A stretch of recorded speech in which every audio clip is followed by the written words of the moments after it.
Hello, everyone, and welcome to the Week 4 Premier Ball SCDA Season 9 recaps. I feel like I do that order very different each week. I Yeah, just it's all good. It's a mix-up. It's I a pull a mix-up. slot machine in my head with those words, and then they just Uh-huh. get jumbled, and I say it how I want to. That's how this works. It's uh, good though. It's good. You got to all keep right. the viewers on their toes, man. Yeah. Spade's my name, aka Solanor Chad, to my right. Boy, what the fuck? I told you, Pardon me. it's the slot machine. This is Solinor, aka Chad. Come on, Yeah. man. Come on, man. I think Solanor Chad really flows nicely, don't you think? I no, I disagree with you. Actually, I don't agree. Well, Josh, hey, Oxo, how are y'all doing today? We're here. We're cooking. Gonna talk about some week 4 stuff. yes. No, it's Spades, aka Solinor Chad. We're just one person now to the community. We're just one person at this point. Mm-hmm. Yeah, I Ignite. got the What's up? looks, and then he got everything else. All What right, the? to the No. stream we go for the featured match of the week. You guys are ready for it. And we knew this was going to be a feature match when we saw the results go in, so we decided to not watch it. We are going to give genuine commentary to what we feel like is going to be the match of the week between an undefeated Pat Mack and his Sacramento Sandslash, and then the one loss but very much striving Oxawave and his, god damn it, I don't remember how to say it. I think it's Nijmegen Duskmanes. Before I said Yeah. Nijmegen, and that just sounded so wrong. That would have made yourself sound like an It ass. sounds funny though. Anyways, we have chosen this to be the match of the week because both coaches have very good records and have been doing very well, and it went to 3 games. Crap, I spoiled it. Oh well. We are unfortunately, Josh. We are not AI generated images.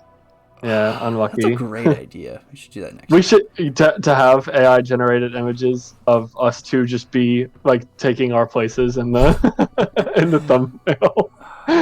Excellent work. All right. That would be Anyways, to the matchup we go as Oxawave yields a Skuntank, Noivern, Gardevoir, King Gambit, Toadskrull, and Ceruledge going into Pat Max, Jolteon, Donphan, Toxicroak, Grimmsnarl, Corviknight, and the unsung hero, I would say, Pyroar, Mr. Solanor, aka Chad.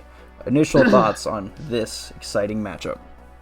Yeah, on this matchup. So Noivern looking to be a pretty important piece here as Pat Mack opted to not go with Trick Room in this matchup, not a single TR setter from his side of the field. So obviously right off rip, we know that this is going to be more of a tailwind based speed control type of game. Fortunately, Oxo can go with either or if his Gardevoir has Trick Room or even the Toadstool has Trick Room, then maybe could look to set up King Gambit. But King Gambit still has to worry about that Donphan and even the Corviknight be a little problematic. So realistically, I think that Oxo is probably going to lean a little more into Ceruledge just because Pat Mac only has one fire resist.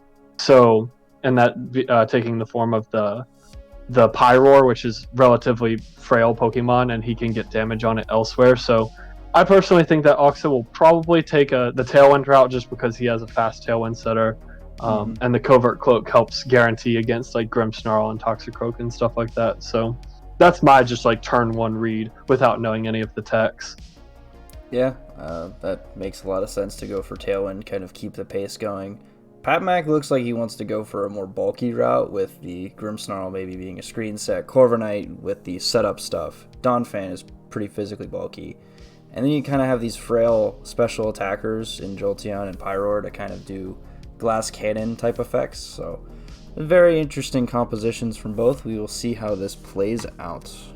All right. Mm-hmm. This is the 3rd time Theo is watching this match. Yeah, it makes sense. Both of these guys make content, and both of their content is pretty good. So we appreciate our content creators, and yeah, we want to show off a match against 2 good players who are of really good standing right now. So let's have some fun. And if you're curious, all content creators featured in this video will be in the description for the YouTube video. Yes, Twitch people, yes, go to the YouTube and find them. It's true. If you're following them. All right. Anyways, Pat Mac will send out the Pyroar and the Grimmsnarl, countered from Oxowave's Toedscroll and Skuntank. Yeah, this is a really interesting lead coming in from from Oxo's behalf. Skuntank is not a mon that you typically see a whole lot. So also important to note, no Trick Room on the Toedscroll set. So, and we're looking at a Focus Energy set on this Skuntank to help get around Grimmsnarl's really pesky screens. So I really like this tech. I think that it's pretty funny, and it's cool to see Focus Energy, right? Like we've seen it pick up in real VGC a little bit with Hydreigon. So yes, a Fake Out will go into the Toedscroll, and Hyper Voice will do very good damage to both mons. And the Focus Energy is focused. Can the Skuntank keep focus? Yeah, I mean, if it's holding a crit boosting item, then it should be like a guaranteed crit with Night Slash, from what I know. So actually, it should just be a guaranteed crit regardless, because it's a high crit move. Yeah, so yeah, a screen from the Grimmsnarl would do nothing into the face of the Skuntank. However, the Pyroar, the MVP candidate so far of Pat Mac's team, is still in a very solid spot with that Hyper Voice coming off first. Can definitely fire off Heat Wave or Hyper Voice this turn anyway to get around this Rage Powder that's coming from the Toedscroll. Yeah, maybe looking to see a Fake Tears. No, just Parting Shot. Makes sense. You obviously can't Parting Shot Skuntank because it's a Dark type, and it wouldn't have any effect through the crits anyhow. But looking to see what Pat Mac brings in here.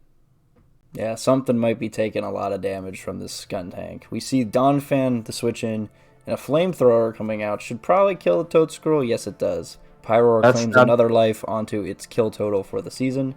And Skuntank... Stab damage. Poison Tail. Oh, good switch in from Pat Mac. That was a crit, by the way, that did about 10%. Yeah, it didn't do shit. Not what you're looking for. Yeah, no, I mean, the sentiment behind it is obviously good, but if you're not hitting at least neutral stab damage, then it can be a little bit problematic. But in comes Ceruledge, and now we'll just have to see what Ceruledge chooses to lock into. Bitter Blade probably looking to be his best attack here, just its strongest stab damage. And Ceruledge actually completely walls everything we've seen from Pyroar so far, so it'd be interesting to see if Pyroar actually has any way of hitting it. Right, this Donphan looks to be the issue for the Ceruledge, and that's probably what Oxowave's thinking here is, well, this Pyroar doesn't do anything to my Ceruledge, so I'm going to hit the thing that does do something to it, which is this Donphan. Yeah, the Donphan just does damage into everything, right? Like Pyroar will protect damage from the Night Slash. Ceruledge will Bitter Blade. How much do? We do a big chunk to Donphan. Yeah, that is nice damage. Rock Slide will do about half to Ceruledge, and Skuntank has lived a few attacks so far. I'm kind of shocked. Yeah, Hyper Voice and Rock Slide, and it still has about 45%. 45%, something. Interesting to see Rock Slide there instead of maybe a stab ground type attack. Like Earthquake, maybe, yeah. Figured that might do a little bit more damage, but who's to say? Yeah. But yeah, right here, you know that the Pyroar has just used its focus has just used Protect. It's relatively safe to try to stick some damage into that slot here. Also, Donphan is still posing itself as a pretty prevalent issue, and Ceruledge is looking to be in a decent spot at this point. Yeah, Pyroar will escape danger, switching out into the Grimmsnarl, it looks like. There we go, yep. Grimmsnarl. I forgot what the nickname was. And Donphan will Protect, so a nice Protect switch here from Pat Mac. Hoping to read a Night Slash into the Pyroar, which he does, and a Bitter Blade into the Donphan, which he probably will. So very good switches from Pat Mac to mitigate this Skuntank. Skuntank has only hit into not very effective crits so far. Yeah, unlucky. But right now, Ceruledge still in a decent spot. Looks like it could still OHKO it could still finish off the Donphan, which has just used Protect. But yeah, because this Grimmsnarl obviously can't go for a fake out into Sariledge, so. But does threaten stab, super effective dark type moves because we don't know the set on it yet. So no, all we know is fake out and parting shot, which are pretty common moves. So we'll see if this Grimmsnarl is packing like a sucker punch, maybe to hit the Sariledge, or just parting shotting away, making sure Sariledge is not a threat to the fourth mon on the back, as I think this Donphan is. Not long for this world. No, probably not. It's the slowest thing on the board right now. So who's the switching gonna be? Pyro Goes back again. Yeah, good switch. Honestly, just some really impressive switching by Pat Mac here, but and the Donphan will die. Gets a kill. Yeah, it does get a kill here. And Bitterblade will do. You take it for being a -1. I was gonna say Pyroar actually handling that attack relatively well, considering choice banded stab damage, but you know the resistance obviously helps a little bit, right? So and the parting shot drop. Mm-hmm. Grimmsnarl will be back in. It's kind of just been in and out, in and out, in and out the whole game, but it is doing incremental amounts of disruption with the fake out and with the parting shot. Yeah, the parting shot has been really critical here so far, just allowing Pat Mac to just position as he wants to, able to get his poison and dark resists and fire resists just moving around in a way that is making it a little bit difficult for Oxo to stick any serious damage on the board right now. Yeah, and this Sariledge is actually kind of in an awkward spot. Once, like, if this Grimmsnarl goes down, like, it still can't do much to the Pyroar being at -1 and being locked into a fire move. But the Pyroar so far has not shown it can hit the Sariledge, so... Yeah, well, now it can. Dangerous. Yeah, actually taking away his ghost typing and his immunity to Hyper Voice, so probably be pretty important for Pat Mac to know going forward. Faking out the... oh, it does carry Dark Pulse, Pyroar with the tech. Yeah, Pyroar just seems to have that perfect coverage. You know, like Dark Pulse is exactly the move you need to be able to fight a Sariledge right now. Don't KO Grimmsnarl. It is just bulky enough to survive. This is the game Pat Mac wants to play. Yeah, definitely. Yeah, I mean that's like adaptability. That's adaptability Bitterblade right there. That's really intense damage, but Grimmsnarl able to hang on there, very important, because now he can likely get another parting shot or maybe even like a sucker punch or something off. We haven't really seen a whole lot of parting this shot Grimmsnarl yet. Voice is what I predict from Pat Mac's side, and there's not much Oxawave can do to interact as much with that, with what he has out currently. Yeah, definitely. Normal and fire is actually a really fascinating type combination. It's really neat that it has two spread moves, which is kind of nice. You kind of hit everything you need to. Yeah. There is the parting shot. We get to find out the fourth mon, which is... Yeah, I honestly can't tell you. Waiting. Potentially like a Corviknight.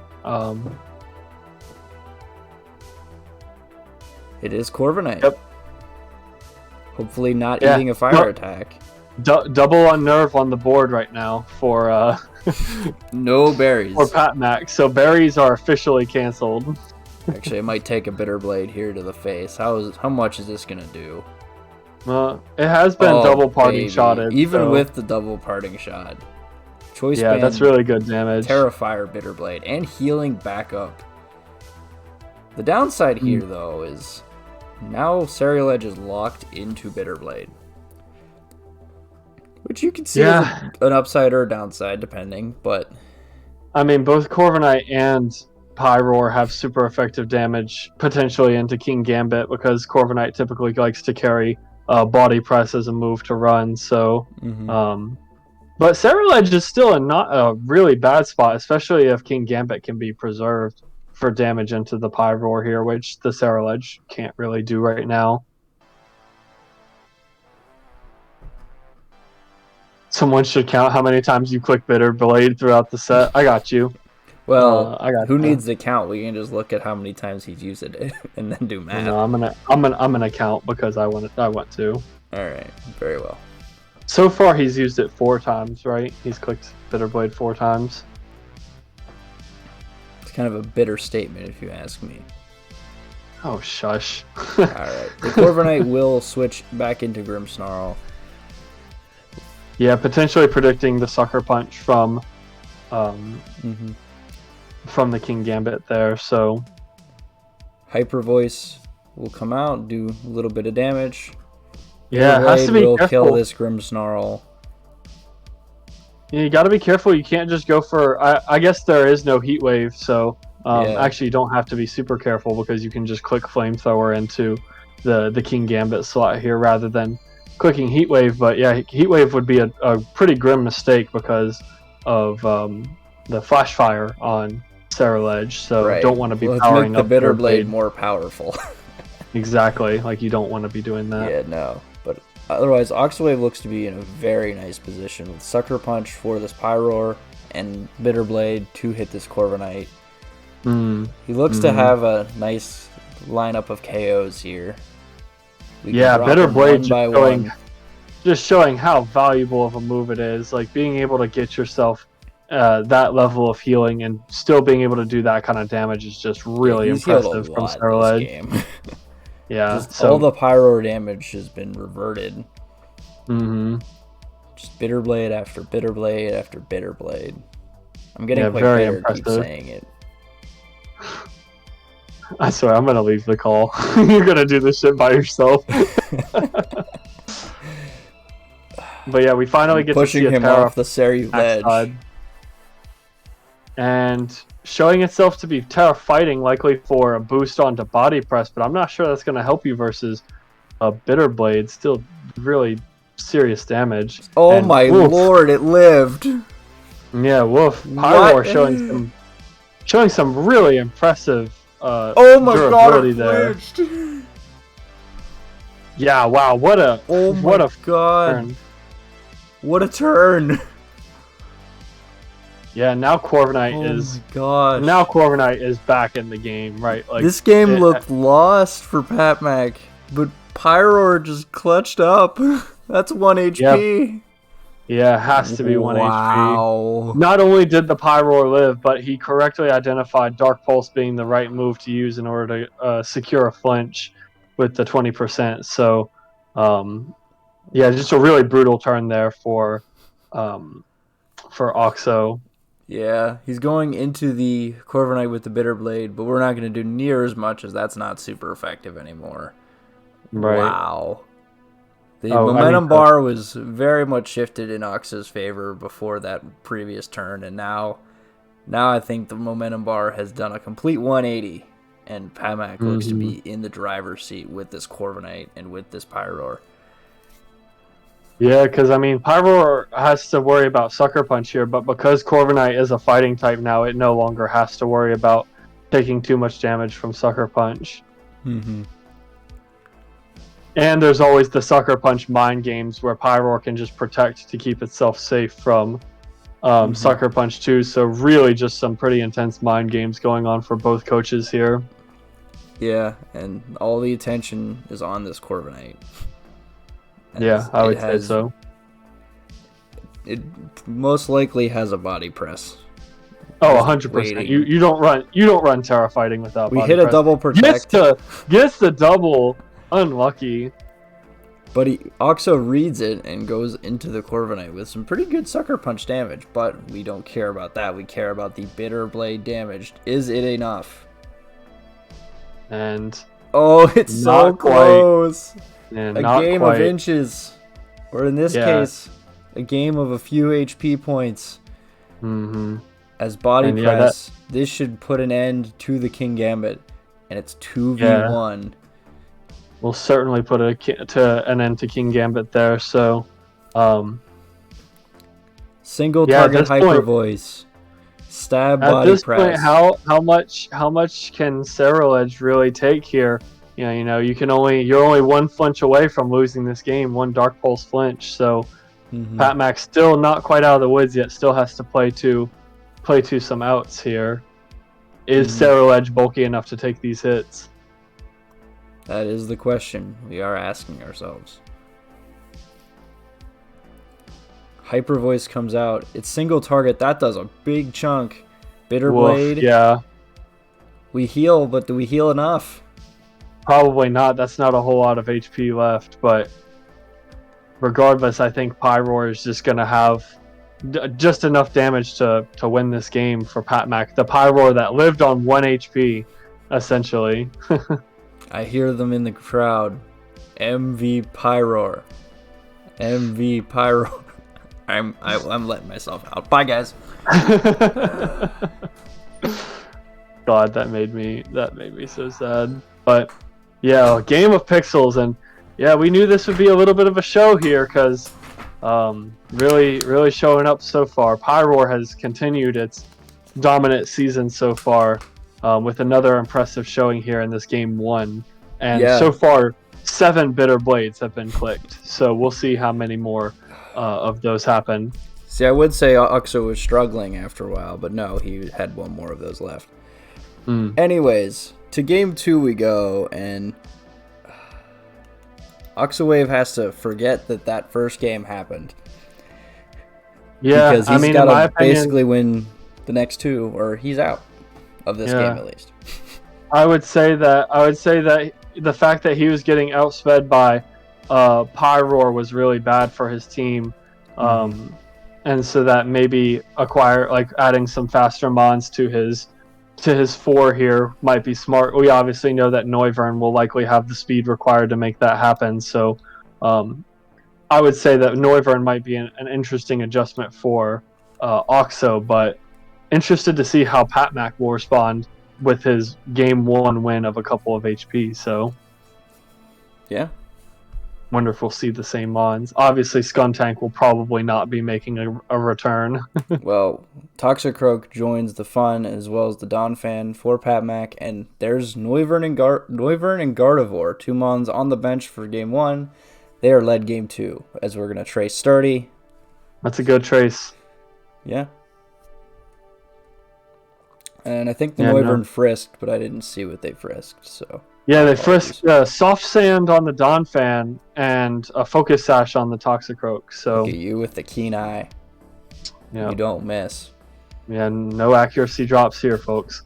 But yeah, Donphan makes it all the more curious as to why Donphan would click Rock Slide over Earthquake earlier in that game 1. So really fascinating stuff there. But yeah, this Noivern looking to be in a pretty decent spot. There's a chance that Donphan has an Ice-type move that Oxo needs to be worried about, so...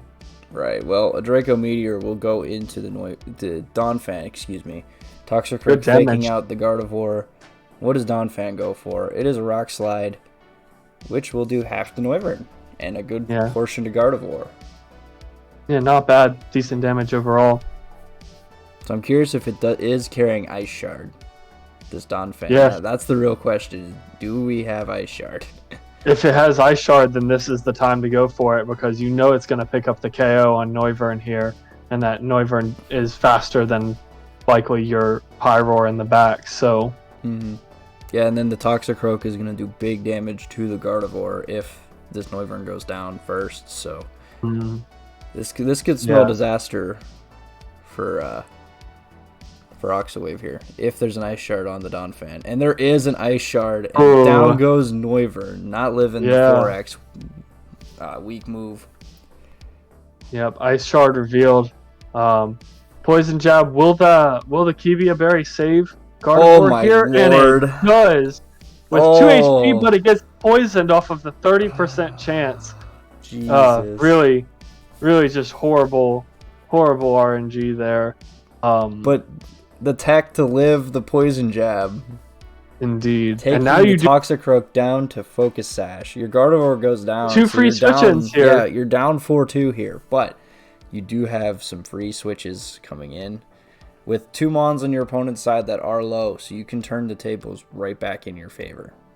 Yeah, and I mean, with damage dealers as powerful as Life Orb, King Gambit, and Choice Band Cerulege, there's no doubt in my mind that that we're coming into play. We're coming in to do some real damage here. So and if there's as ever a Supreme mon Overlord, if there's ever a mon that likes to have your allies dead, King Gambit very much approves. mm-hmm. But what will Oxo lock into now with his band? He really only has one move on this Ceruledge, it looks like. Yeah, I wouldn't have even brought any other moves. Just have Bitterblade. Just Bitterblade. That's all you need. Yeah, the only move needed. But yeah, I mean, it's a good thing to be able to lock into, right? You have access to your opponent only has one fire resist, so not a bad move at all to lock yourself into here. And yeah, this could really be a good position to be in as long as he's able to get these moves right. Quick Guard comes out to block the Sucker Punch incoming. Fails because it was going into Toxicroak, and Bitterblade goes into Donphan. So looks like Oxawave won. Noble read there. Yeah. Noble read for sure, but does not pay off. Quick Guard Toxicroak is a cool tech, though, for sure. To stop the Sucker Punch, yes, but I think that Oxo correctly targeted with his Mons, as the Ceruledge is faster than Donphan anyway, so I agree. Corviknight will be the Mon to switch in, likely going to Terra to not take big damage from this Bitterblade, as Ceruledge is not parting shot this game. It is max power. Very healthy. I would not be surprised if we saw I would not be surprised if we saw a Terra Fire on the Ceruledge here, but I could be wrong. Kind of looking at a potential Terra Dark here from the King Gambit instead. Oxo thinking about which move to click. He chose Bitterblade. Oh yeah, he already used it again. So we're officially at 8 Bitterblades in, clicking into the 9th one here. As we do see the Terra fighting on the Corviknight, we feel like that was forced, as you don't want to take the banded Bitterblade. Yeah, now not Terra as well. Fighting for King Gambit may allow it to actually take a fighting type attack. So yeah, King Gambit does have very impressive defensive stats. So that's right. Poison Jab into the Ghost type will do 42 damage, and poison it with Poison Touch. Fascinating. Now that is hype. Bitterblade will go into the Corviknight. That's a big chunk of damage. Yeah, woof. That is a lot of damage there. Bulk Up is revealed as the last move on this Corviknight. That's pretty scary. That's definitely scary. As now it does handily live this Iron Head coming from Life Orb King Gambit. So, but Ceruledge is still faster, and based off the first damage, it will kill with Bitterblade. Definitely, yeah. And Toxicroak always has to worry about getting hit by Sucker Punch here. So, Toxicroak is not in a great spot. Corviknight's not in a great spot. Huh. Despite going up 4-2 at the beginning, this is kind of turned disastrous. Yeah, Ceruledge and King Gambit have pretty decent offensive synergy together, so able to deal just a lot of damage. Very well positioned late game cleaners for Oxo here. An overkill on this Toxicroak with the Sucker Punches. I think Terra Dark, and the crit. Terra Dark, the crit, the Supreme Overlord, everything going into it with the Life Orb. Yeah, we overkilled this Toxicroak. And we slash the Corviknight to pieces. Yeah. Corviknight's Achilles heel, and VGC has always been its kind of poor speed stat, so definitely getting abused there a little bit as we officially make our way to 10 Bitterblades throughout the set. So very well done. That is a lot of the same button being clicked over and over again. Well, we're going to see an 11th one most likely, maybe even 12, depending on who Spike is. Spike is the Jolteon. Jolteon, probably the least bulky of Pat Mac's remaining Pokemon that he could have had in the back there. And yeah, this should be looking to be a pretty clean finish for. Well, he's clicking another one. Does this count? It's getting clicked into protect. Yeah, it counts. All right. He just had to click it, and he did. Yeah, touche. Yeah, I don't know if I would have revealed protect there if I was Pat Mac. I probably would have just gone for an attack to maybe at least give the idea that I'm a choice item on the Jolteon. I don't know if I really agree with that play there personally, but...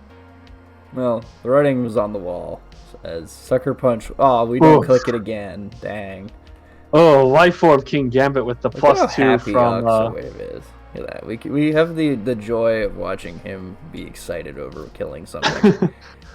Yeah, and what's not to be excited about, right? Damage, that kind of damage from Terra Dark, Supreme Overlord, Life Orb boosted Sucker Punch, just absolutely OHKOing an offensive sweeper like that. Yeah, that's good stuff right there. Yeah, Gotta feel good. In the words of the great Phil Swift, that's a lot of damage. Did he frisk the item of Jolteon? He did not. He frisked the item of Donphan and Toxic Croak. So, in Jolteon was... Neither Jolteon nor Wyvern were a part of Game 1. No, we have no clue what those items are. But now we have Game 3. The best 2 words we can hear as spectators. Mm-hmm. And I'm curious, I really do we go back to Grimmsnarl because that Ceruledge is just doing way too much damage? I liked the 4 that Oxo brought in Game 2. I think that those give him the most options. And if I'm Pat Mac, I probably do go back to Grimmsnarl because of Grimmsnarl's ability to just absolutely cripple some damage output from the opposing side. So, yeah, personally speaking, I would be looking at Grimmsnarl over Toxicroak here, because Toxicroak just got put in a really awkward position in that Game 1, right? Mm-hmm. And the Kabia Berry, which was great tech. Game 2. Yeah. All right, Corviknight Jolteon, a complete turnaround, and we see Noivern, and Oxwave didn't click enough Bitter Blade, so he's gonna lead. We see Magnet on the Jolteon and leftover from Corviknight. So now the Jolteon is fully exposed as to what it wants to do. It wants to click an electric type move. Who would have thunk it? Yeah, basically the only thing it can do. So Oxawave's thinking about if he wants to click the Bitter Blade now, or he wants to wait for the arrow to be in the right spot before he clicks it. Either way, though, Ceruledge in a decent position here, not really threatened by a whole lot of damage at this point. So, but Jolteon is like the one thing on Pat Mac's team that is faster than the Noivern here. So, wonder if there might be like a Terra Ice to be expected from the Jolteon. Well, the Corviknight escapes immediate danger, and we go into the Pyroar, who is on the bench for Game 2. Looking to make an appearance for Game 3 and a comeback as we see Thunderbolt into Ceruledge, which does a chunk. That's a lot of damage. That is good damage, and fortunately a bunch of damage getting stuck onto Pyroar, who once again just happens to live on just a little bit of HP, but fortunately the double up does allow for Ceruledge to get the kill, and Pyroar is not looking to be an issue this game as it is immediately taken out.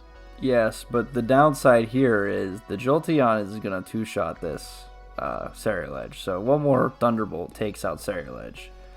Yeah. That's the position that, and we see the Toxicroak switch in. This is the position Pat Mac wants to be in, where the Ceruledge is very vulnerable. Mm-hmm.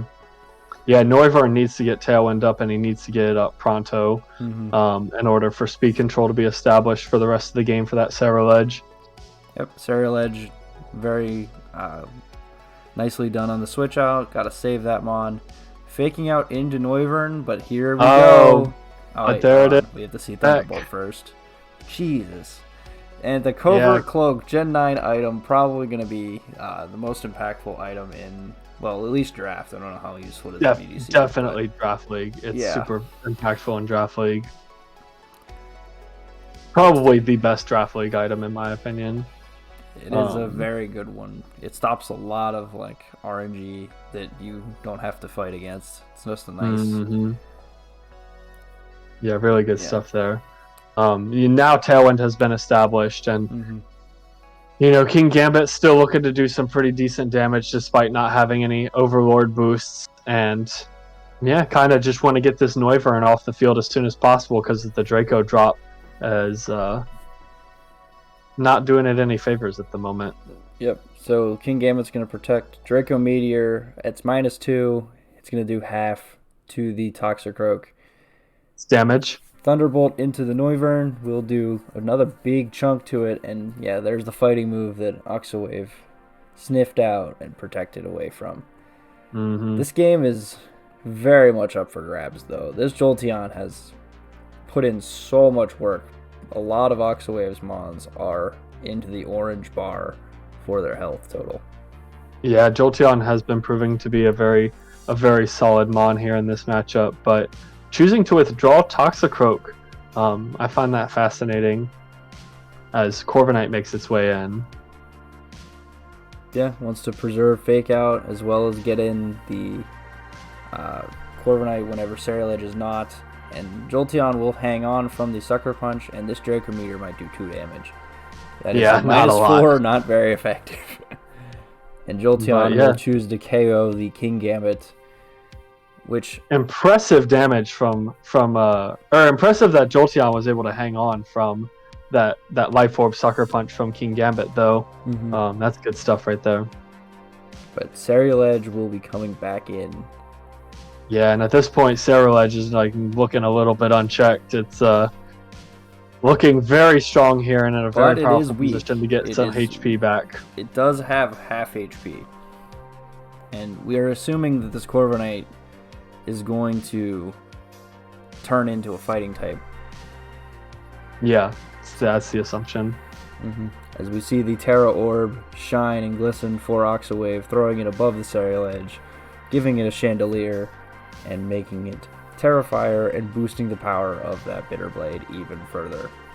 Yeah, I guess I need to get the pencil ready for more for more Bitter Blade action, as we are going to see Terra fighting. 3 Terra fighting Corviknights. Yep, there it is. Yeah, it'll definitely help it, but it's still going to be a 2-hit KO here based off of how much non-Terra boosted Bitter Blade did to it last time. So we're going to detect the Jolteon, hopefully stalling out the rest of the Tailwind. Yeah, now it's just the big question: how much is this Terra Bitter Blade going to be doing? That's a lot of damage. A shit ton. Oh boy. The answer is a fucking lot. Heal 25% from that, and well, this is Pat Mac's route to victory. It's this Corviknight. Bulk Up will make it attempt to live the Bitter Blade, but I'm not sure it can live another one. I don't know if it can, to be completely honest with you. I think that you're kind of relying on Jolteon to pick up a knockout here to try to maybe get a crit knockout onto Ceruledge with Thunderbolt potentially.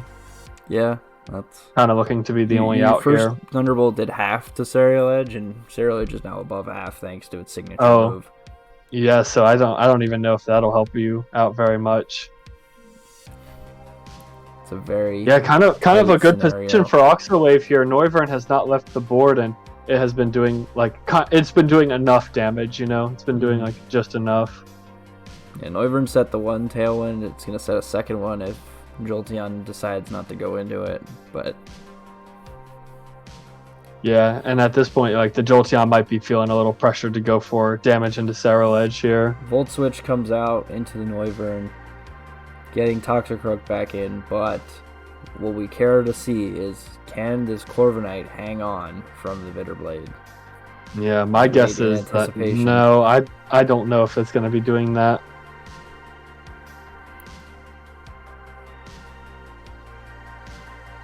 Yeah, and all of Pat Mac's Pokemon have serious damage dealt with 0 fire resists on the board. It does get KO'd. That is. Yeah, looking there it is. Very commanding now for Oxawave. Yeah, Ceruledge cleanup squad here. But there is a bit of hope because Ceruledge does not have its ghost typing anymore, which means that it's weak to Fake Out and can take damage from Poison Jab now. So there is still that for sure. But there's also a full health Gardevoir. There definitely is. Special defense, wall, and also has Kaguya Berry to not get KO'd easily.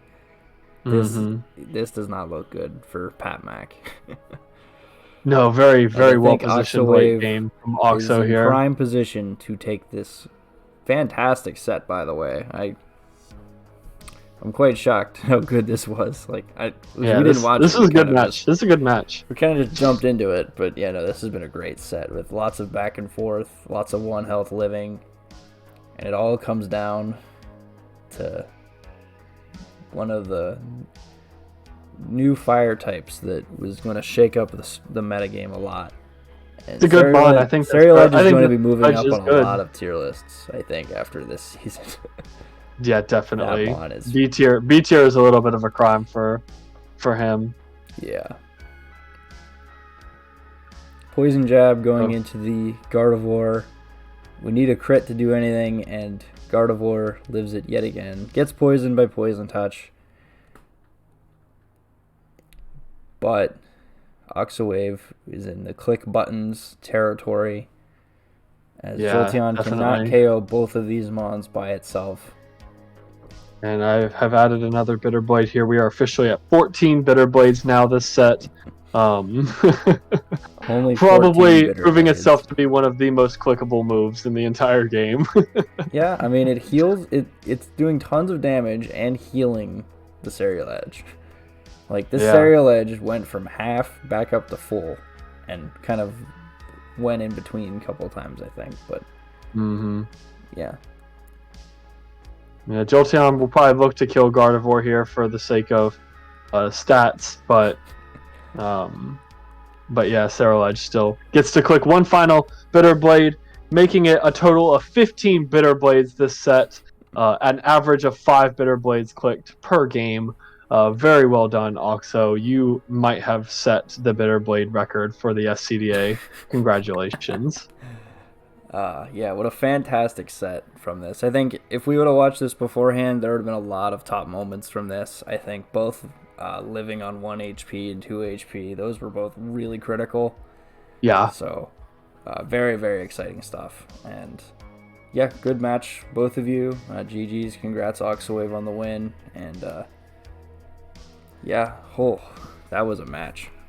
Yeah, that has some pretty important implications, which we'll talk about here a little bit later when we do our kind of seasonal standings at the moment. But for the moment, we're gonna take a nice breath, and we're gonna enjoy some top moments here, as I can't type, to kind of cleanse the palate in a way before we get really into the deep playoff talk. So, all right, let's get this started here. I'll let you do the honors for the first one. You're going to make me talk about my own clip? Okay. I mean, do you want me to do it? So our number 5 clip, I'll do it. It's fine. So in game 1, it had been established that my Mudsdale was Terra Ice and that his Dragapult was Terra Steel. And so in game 2, I made a little bit of an adjustment and did not terrestrialize my Mudsdale to Terra Ice and went for high horsepower to cover for Terra Steel onto the Dragapult. And yeah, it paid off in a huge way, as Dragapult was the biggest damage dealer into my team that my opponent had left remaining. And yeah, Mudsdale was able to get clean damage. Not only that, and it was able to survive the Steel type Terra Blast quite handily, with it no longer being stab super effective damage from not being an Ice type. So yeah, I feel like just a decent demonstration on how to try to use terrestrialization to your own advantage. Yeah, the mind game of it is real, that's for sure. Very, very good play. All right, number 4, and this is more of a guest appearance here, as we see Jay McGee rocking the Staravia, setting up Rain Dance for the Barraskewda in the back, which helps it outspeed everything, which it probably already did anyway, and do massive damage. But this is hype. It's really hyped to see Staravia intimidate, as well as having, well, pretty decent moves, as Rain Dance is a big part of his team. Helps the Baxcalibur, or not the Kingambit, excuse me, as well as the Barraskewda. So yeah, very, very cool to see a Staravia. Yes. Yeah, just super cool tech seeing a tier 5 NFE actually contribute something to a game where it kind of alley-oops one of the partners in the back as well as gets an Intimidate off. We thought that it's just really cool to see underused Pokemon be productive And like then this. it dies nobly. Very nice. Yep. All right. Proof that he is image. There are two of them. Yes, you all are very funny. There is me twice now. All right. Anyways, number 3 is what I like to denote the Drifblim versus the world here. As this Drifblim has gone the distance this game, as the Earthworm cannot hit it with Body Press, and it's living these Rock Blasts from the burned Breloom because it burned it. These are Bullet Seeds. Or Bullet Seeds, excuse me. I thought I had Rock Blast. But anyway, these physical attackers are very much being used and abused by this Drifblim. Definitely being taken advantage of here. Yeah. Just a really, like, this Drifblim has been awesome for Mario all season. And this is just another showcase of how good this Pokemon can be, where it's just absolutely taking advantage of two physical attackers that have no way to hit it for serious damage. So, yeah, just another shout out to Drifblim for having another moment this season. Yeah. Cool shot I paused on, too. Look at that. Yeah, it is. All right. Number 2, we go to Nightfront versus Quick. And we saw enough one health lives in the match of the week. But this one might be just as impactful. Yeah, so at this point, we knew that the Salazzle had Focus Sash, but at this point it had already been severely broken. And in order to like get some serious knockouts here, the Salazzle had to live in order to make it and do damage. So this ended up being a really pivotal turn because it was a double knockout, and he was eventually able to stall out Tailwind and take the win for himself. So yeah, the clutch Salazzle. Super clutch. Salazzle dies there. Quick is in a very nice spot with Tailwind up and 2 Mons kind of attacking into it. But Salazzle clutched up, and Nightfront wins the game and the set. But number 1... Yeah, this is what's to talk about. We have an honorable mention as well, but this is the number 1 play of the week. So Panda has been not forcing, but he's been asking each week if he had any top moments in his matches, and I kept telling him no. And then he decides to flip me the bird and make his own. And it won this game, so I'm going to feature it. As that Terra Orb is going onto a Dudunsparce.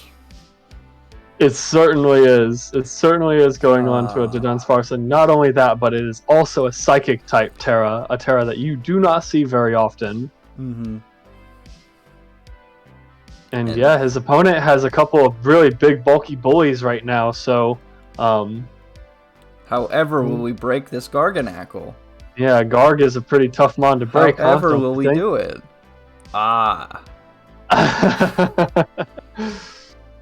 As the beat up into weakness policy rattled, stored power, the Dunsparce. There are so many tags on this. Yeah, there's a lot happening here. Not only is it getting a +2 in physical attack and special attack from the weakness policy, that's making stored power into a base 120 power psychic type move.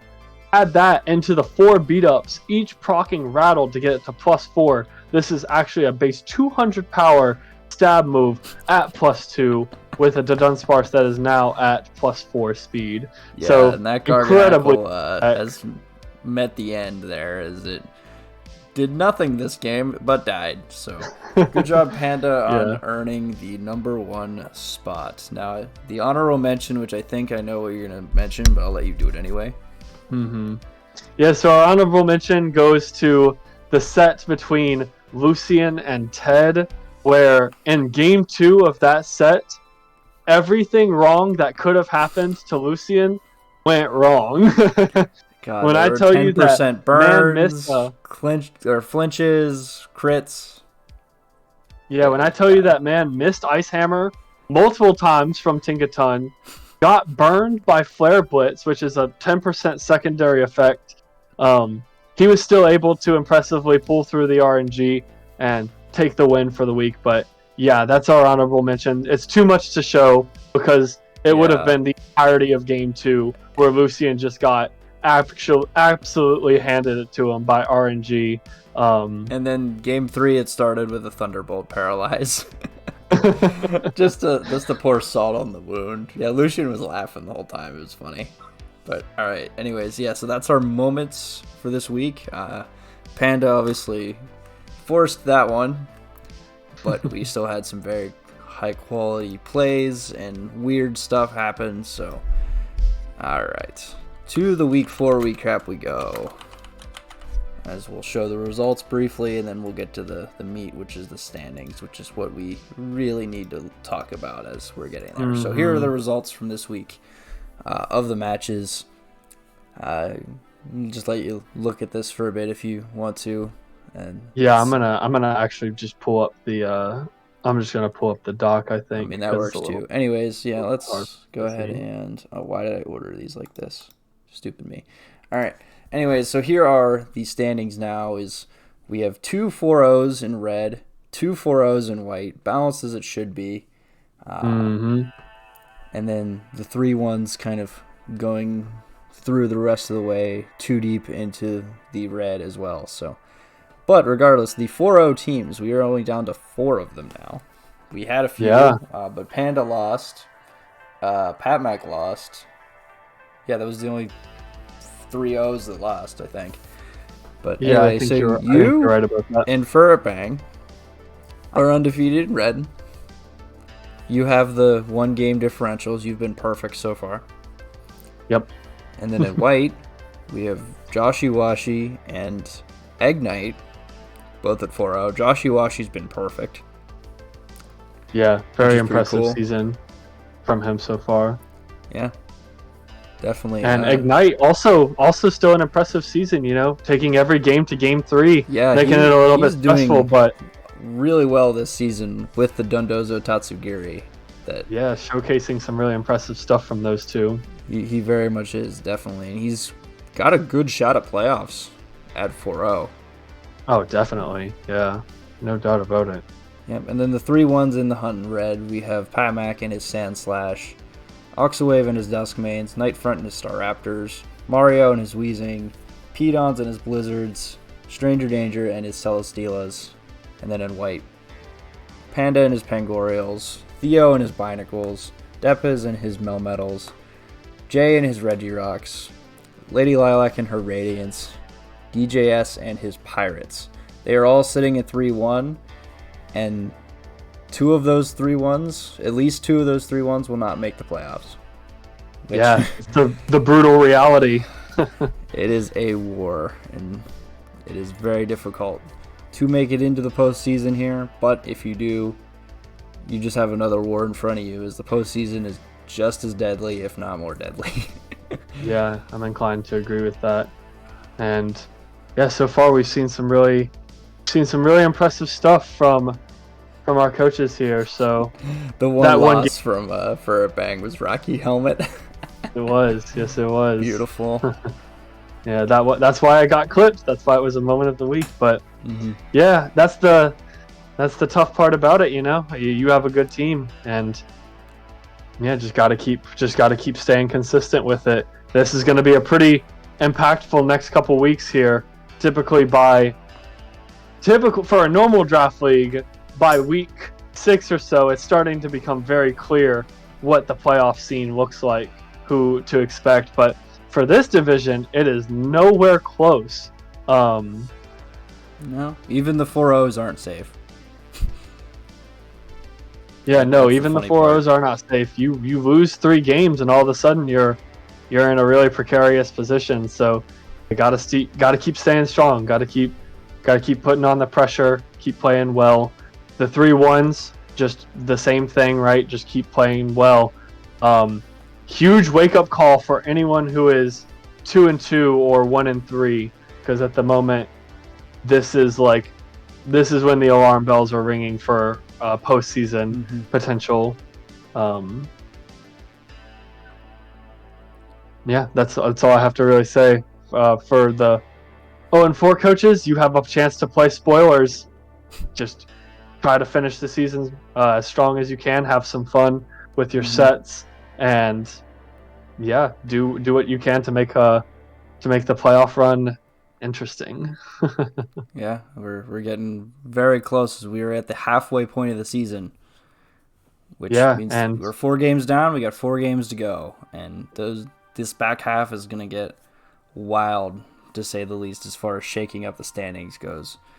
and yeah, y'all can look forward to some mid-season power rankings next. Like here this weekend, I plan on grabbing a couple of folks, doing an analysis on some of these teams and just kind of comparing them to where we originally ranked them. I think that could be a lot of fun. We have a lot of stuff to look at here. So otherwise, yeah, this is kind of where we are with playoffs right now, and good luck to everyone moving forward. And these next 2 weeks are going to be really telling. So Yeah, and with everybody kind of bunching up, differential is going to play more of a role this season than most. So the teams that have did themselves a favor and won a lot of sets 2-0, it's showing as they're in the green.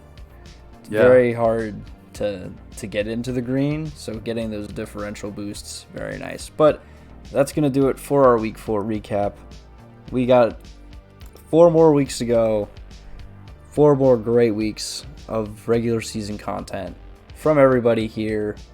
Thank you all for posting these YouTube videos, making these Twitch streams, and giving highlights that we can all kind of collectively watch and cherish together. It's made this quite special, at least for myself.